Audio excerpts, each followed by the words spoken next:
Welcome to Industry on Blast, the podcast that takes you on a thrilling journey into the hidden depths of secrets, deception, and untold stories. Hosted by Dr. Marlene Carson, a fearless advocate and survivor, this show is your gateway to the shocking truths and captivating narratives that lie beneath the surface. Get ready to unveil the secrets of the industry and hear from special guests who have experienced it firsthand. This is Industry on Blast. I am so super excited today to have my very special guest and friend, Kathy McGibbon Gibbons, as a guest today. Today, we're going to talk about the industry, primarily the sex industry, and really how we can go from being victims of trafficking to overcomers, to world changers, to those that dominate in our field. I am very honored to have Kathy on with us today. So let me just share a little bit of information about Kathy McGibbon Gibbons. Go ahead.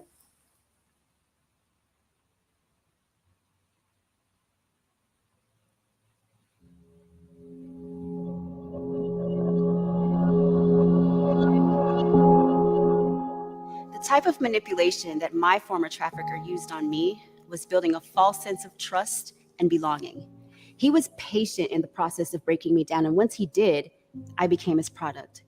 I didn't know what trafficking was at the time, so I didn't know what was happening to me. I just thought that I was in a really bad situation, or what I thought was a bad relationship. It was a painful experience, and there were a lot of scary days, scary moments. But what was even more terrifying to me was facing reality after I was able to get out of that situation.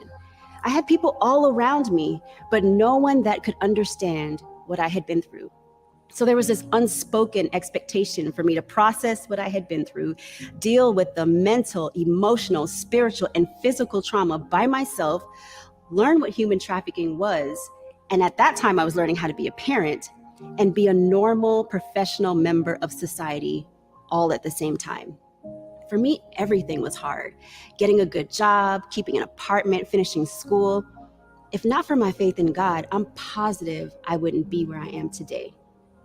That's why I started 1211 Partners, to walk alongside others who are on their journey to healing like me.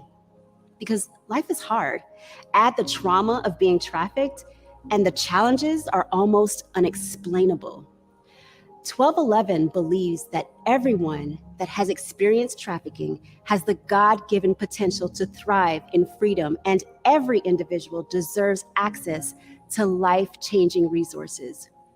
We help individuals transition from surviving to thriving by providing sustainable resources, a community of support and mentorship, professional development, and ongoing education and awareness through the arts.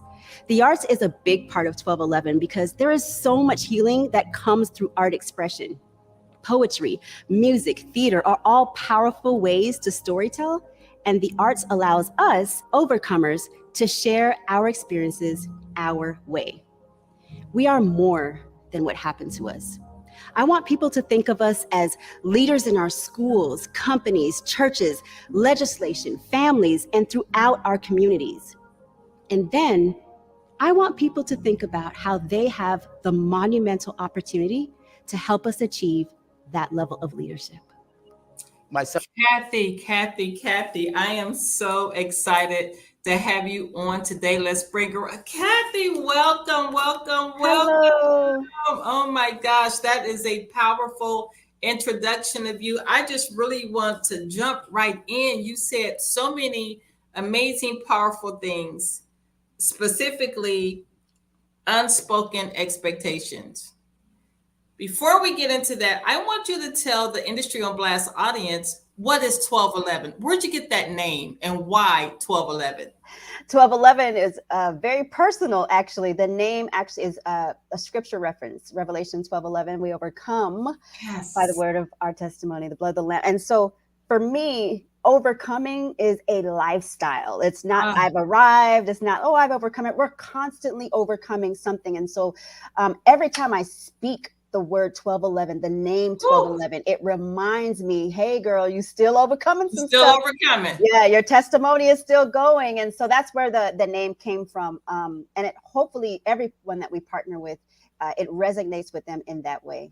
So beautiful. You said something about unspoken expectations. As a survivor of trafficking, I remember going to a local college in my area, and I was asking them, can you all help me? And I was at the College of Social Work. And I asked them, could you all help me to put a program together of, for victims of trafficking who've gone through some process, some healing, but not where we should be yet. And they, Kathy, asked me for a 5-year plan. Wow. And I said to them, my 5-year plan is to get through tomorrow. Okay. If we still here tomorrow, that is the plan. And we're going to plan that every day for the next 5 years. Okay. Yes. I mean, to me, that was just unrealistic. Would you agree? It's very unrealistic, because the first thing that first of all, while you're going through a situation like that, while you're experiencing trafficking, like you said, the only thing that I'm worried about is surviving the next moment. Come on. I just want to survive the next moment. Yes, I may be able to dream. I may have aspirations, but let's keep it real. A lot of people don't even know how to dream because they haven't been given that opportunity to dream. So you can't ask me what my goals are and what your dreams are and what your aspirations are. I first have to figure out, what is my identity? Like, I need to tap into that before I can think about anything else.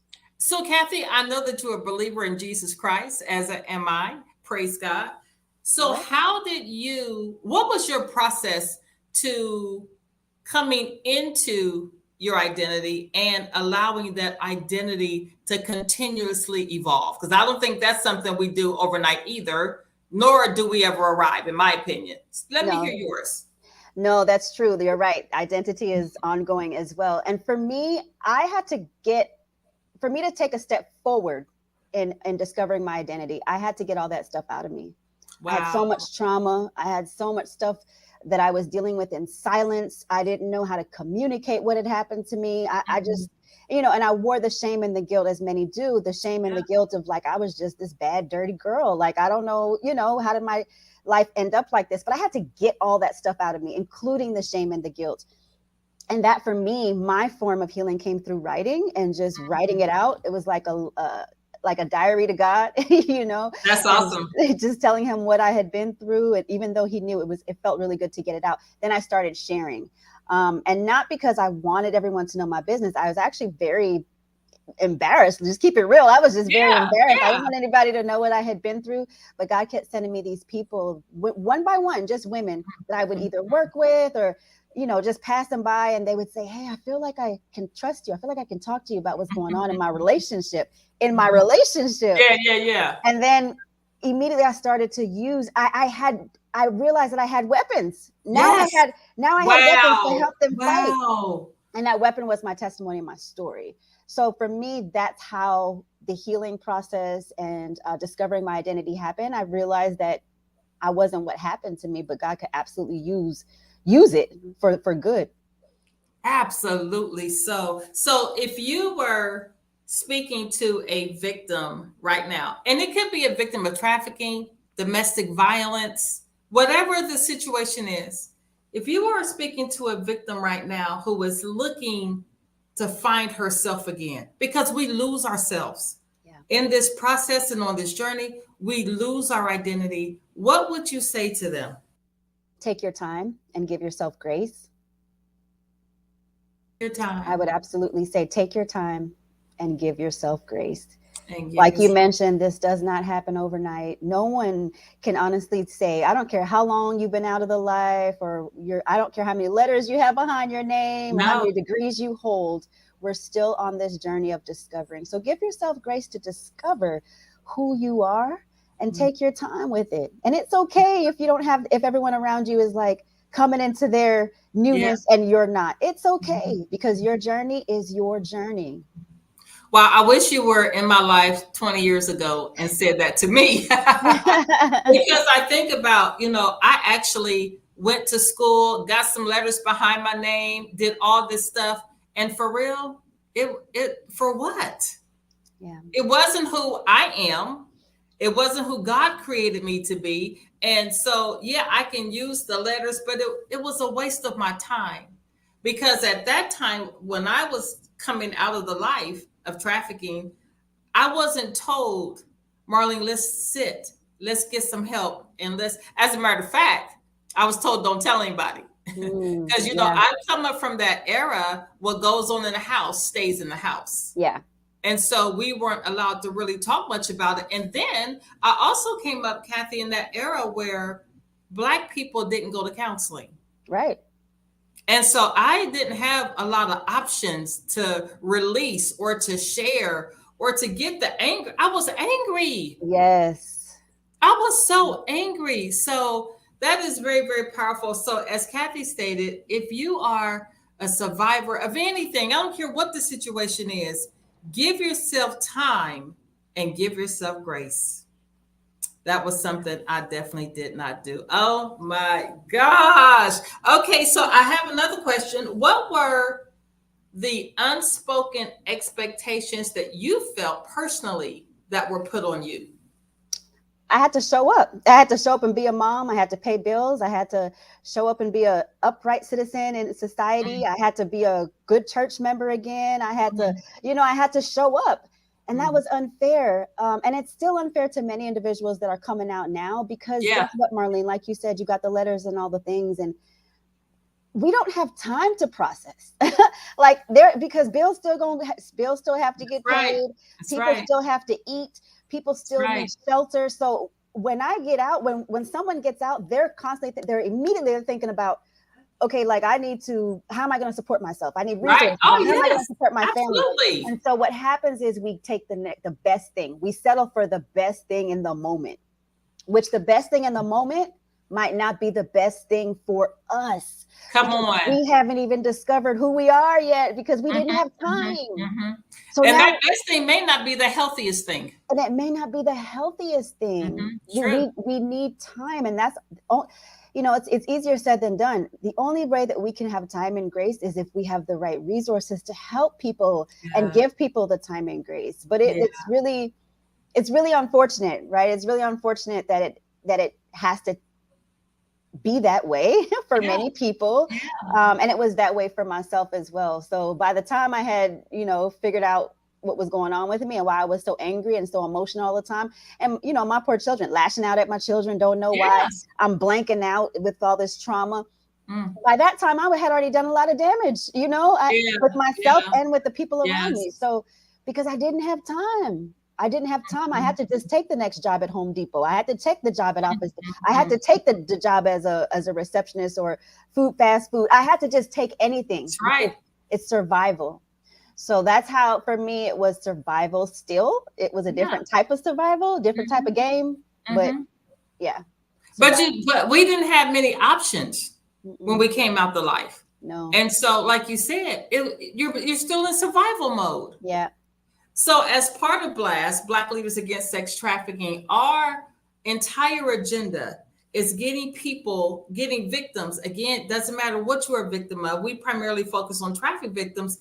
But our agenda is to get you from that survival mode into the process, because it's still a process of thriving.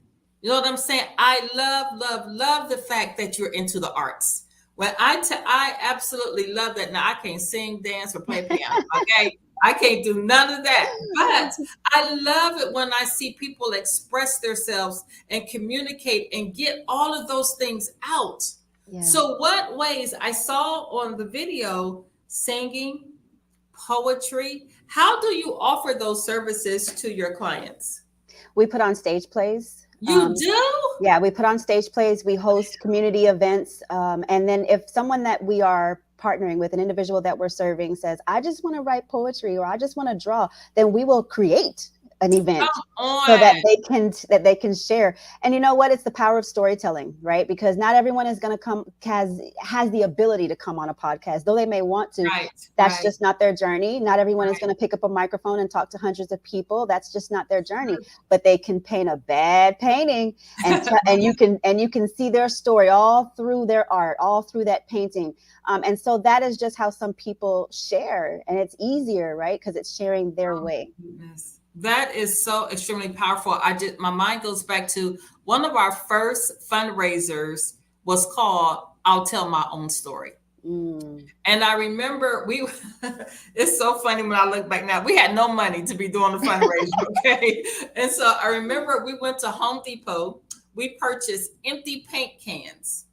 And we took these cans and we put different little flashes of paint on the paint can and some paper in the paint can. We made it real pretty. Do you know those paint cans sold for like $700? Wow, I love it. We used them as centerpieces, but they sold for $700. And then we had the survivors. They created their own story on canvas. So one of the moms took her hand, put it on the canvas, and put her daughter's hand inside of hers. Wow. These paintings were so beautiful. It became one of our biggest fundraisers that we've ever done. Wow. And they didn't have to get on stage. They didn't have to go through the trauma of tears. They didn't have to explain why. They told it all through the arts, which is absolutely beautiful. Kathy, I am so excited to have you here. We're going to take a break on Industry on Blast, and we'll come right back at you. Just give us a minute. Stay tuned for more jaw-dropping revelations and captivating stories. Industry on Blast will be right back, ready to uncover the secrets of the industry that will leave you speechless. Don't miss a moment. Thank you for listening to Industry on Blast. We'll be back shortly with more eye-opening discussions, incredible stories, and inspiring guests. Your journey into the depths of the industry continues soon. Thank you and welcome back to Industry on Blast. I am your host, Dr. Marlene Carson, and I am super elated to have with us today my friend, Kathy McGibbon Givens. Welcome back, Kathy. Thank you for having me again. So I want to know, and our audience wants to know, in the journey of coming back, after the trauma, after the pain, the trafficking, what are some things that victims, we talked about identity, giving yourself time, giving yourself grace. But like you, some of us have children. Some of us have responsibility. Some of us we got to pay bills. You know what I'm saying? We have those things. As the Industry on Blast, what can our communities do to help support us in that process? And I'm not saying, let's say I'm a victim, I'm a survivor, I'm not part of an organization, but you know that I've gone through this process. What can individuals do to help me through that process? The first thing that people need to do is do a self-assessment. Oh, yes. It can't help without looking at self. Do a self-assessment, right? And we have to understand that trafficking, violence, period, affects every community, each one of us in the community. It's not just happening to them, you know, like, oh, poor little girl, poor little Black girl. It's not. It's actually affecting all of our community. So the first thing is do a self-assessment and then be that community. Be the community that wants to show up for individuals. One of the things that got me out, I always say, you know, when I do share my personal experience, when I got out, or when I got away, separated from my trafficker, it wasn't nothing but a call for me to go right back. I wanted to go back. All the time, just a call. I wanted to go back, actually, you know, and I was actually angry at the people, my family members that came to get me, because I could understand, because by then I had already conformed to the identity that he placed on me. Right? But so let me say this. Let me just interrupt right there, Kathy, because I want our audience to understand why would we want to go back. Explain that a little bit. The psychological abuse is actually worse than the physical abuse, in my opinion. In a lot of times, in a lot of ways, because the psychological abuse, people that doesn't leave scars. So people can't understand. It's harder to get resources for psychological abuse because I can't see it, right? But it's actually worse. And we go through the process of, we talk about the process of grooming and the process of seduction, other people call it. It's literally breaking someone down. So by the time someone is out there actually being exploited, I've already lost myself. This person has already taken complete control of my mind. Think about a healthy, empowered person. A trafficker cannot walk up to a healthy, empowered person and say, hey, I'm gonna traffic you right now. Are you serious? That doesn't happen. No. But they can prey upon vulnerabilities in an unhealthy and disempowered person, right? And so, absolutely. And so I think that is hard for people to understand, and society doesn't help because we have social discrimination. Oh, that prostitute and this. Yes. She keeps going back to that abusive relationship. She gonna learn. She must want to be in it. She must want to be in it. Social discrimination is huge. It pushes people back. And so it's very scary to separate from that trauma. It's the trauma bond, right? Or trauma course detachment is another way to put it. It's very hard to separate from that. Because where would you go? The reality is so scary. Where would I go? If society doesn't believe me, if the church casts me out, if everybody, where do I go? So it's almost easier for my brain to survive and to process. I'm just going to be whatever he tells me that I'm going to be. Because now you've almost conformed to his world. Exactly. He has groomed you to conform to his world, and you know how to facilitate in it to stay safe enough to survive. Yes, exactly. And we keep saying he, but it can be a she. It can be she. And it can be they, it could be a group of people. And it comes through different forms of manipulation. And that manipulation is severe. And I think that's what people need to understand. Yeah, it's extremely unfortunate going through that process. I can remember we have a highway in our city called 270, and 270 makes a complete circle around our entire city. And I remember coming out of the life and just driving in that circle, never taking the exit ramp. And so that exit ramp could have been my exit to a new trajectory. You know what I'm saying? Yeah. But I just drove that circle in tears and begging God, send somebody to help me, because there is no way that I'm going to be able to live like this. But you know what? I thank God, because I think about a scripture. I'm part of an organization called Deborah's Voice. And when I think about Deborah's Voice, I think about the scripture that was built upon.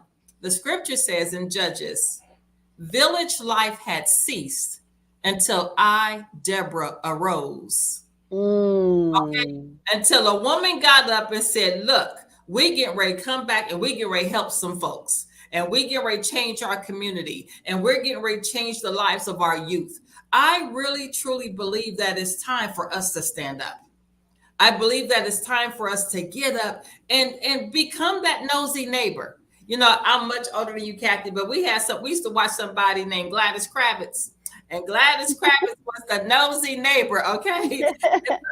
So I think about I'm from Ohio. And so in Delaware, Ohio, there was a house that was kind of separated from many houses, but there was a lady that lived next door, probably almost a half a mile from it.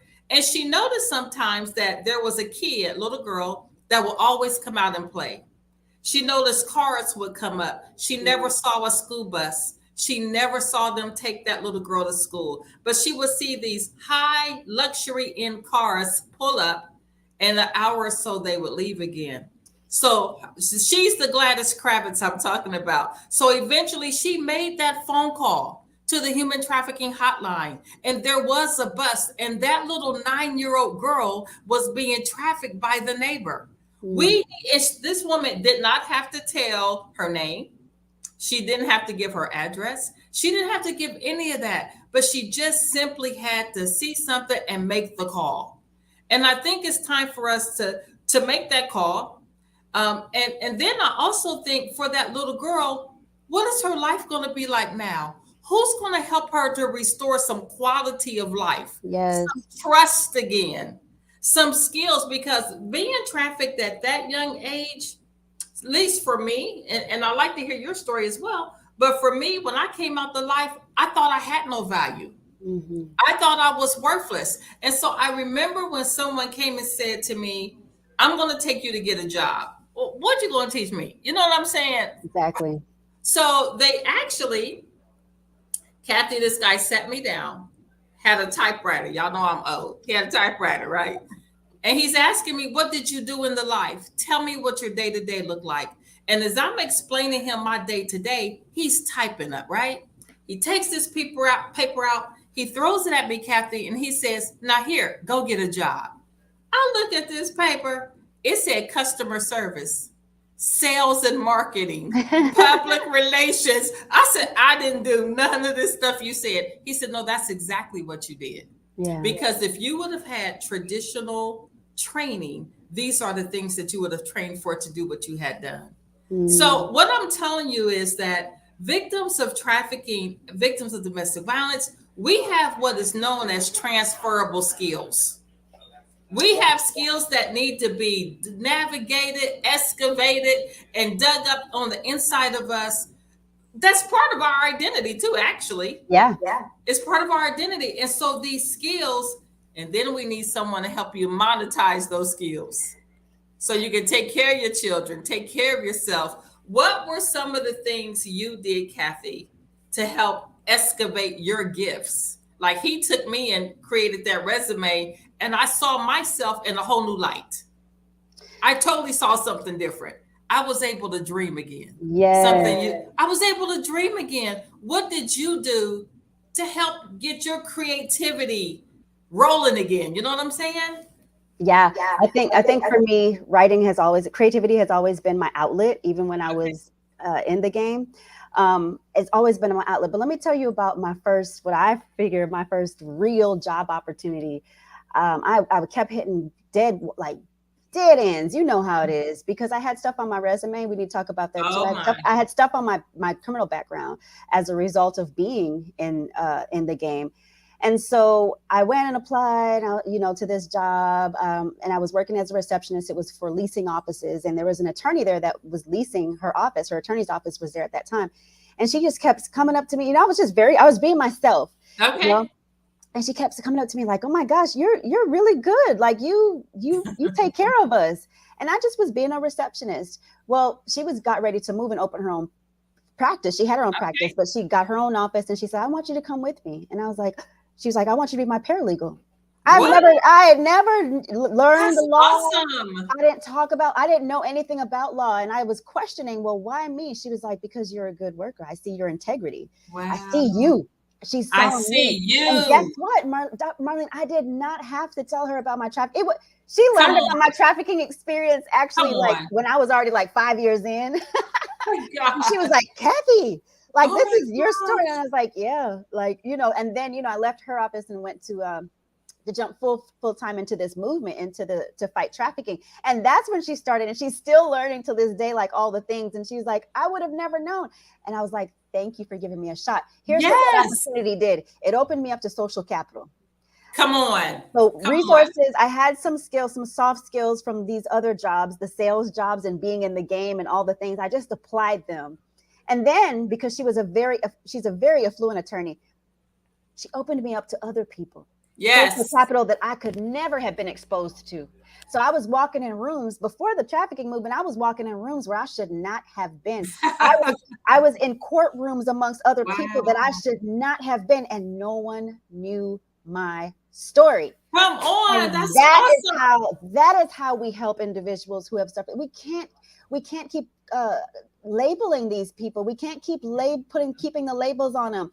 I love survivor. I love it. I love the terminology that we've come up with. I even love overcomer. But before then, I'm Kathy. Can I just be me? I'm Kathy. See me for that. And so I think that we need to, really talk about second chance opportunities for people that do have criminal records and people that don't have credit. And we need to see people for people. And that takes time. And I think just because we live in a microwave society, we don't have the patience for it.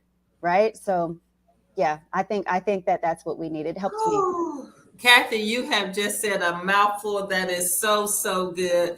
And so I would admonish, if you are a survivor of trafficking, if you're on the journey to wholeness once again, consider some of the things that we've shared here on the podcast today. If you're a community person and you know someone that's been through things like this, show up for them.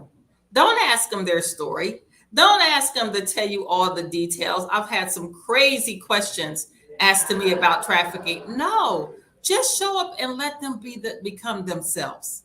Be the friend, be the advocate, but don't go into, if they don't tell it, don't ask them, please. Right. Don't ask them. Kathy, I am so delighted to have you on our show today. I have one last question. If you can put the industry on blast, you know, we got to go here, right?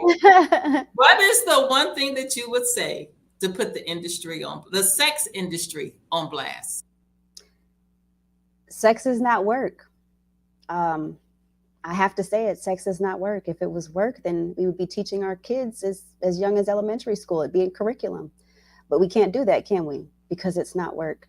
And so I think that agenda needs to be addressed. And I think we need to be honest with ourselves about, sex work and the equality model. We need to take a better view of that, a better review of what that is and what that means for individuals who do experience trafficking. So that's what I would say. Kathy, thank you so much for joining us today. And thank you all for listening to us on Industry on Blast. We are coming back at you for another segment in about 20 minutes here, actually. So Kathy, thank you again. We appreciate you. Thank you so much for sharing your story. And God bless you. We'll continue praying for 1211 and Kathy Gibbon. Thank you. Thank you for having me. Thank you. Let's go to the ending. That concludes another mind-blowing episode of Industry on Blast. Thank you for joining us on this riveting exploration of the industry's secrets. Be sure to subscribe and never miss an episode as we continue to unveil the truth. Visit our website at www.blastnetwork.com to catch up on previous episodes and stay connected. If you have a story to share or are interested in becoming a sponsor or guest, we want to hear from you. Together, we can ignite change and create a world free from the shadows. This is Industry on Blast, signing off. Keep shining a light on the truth.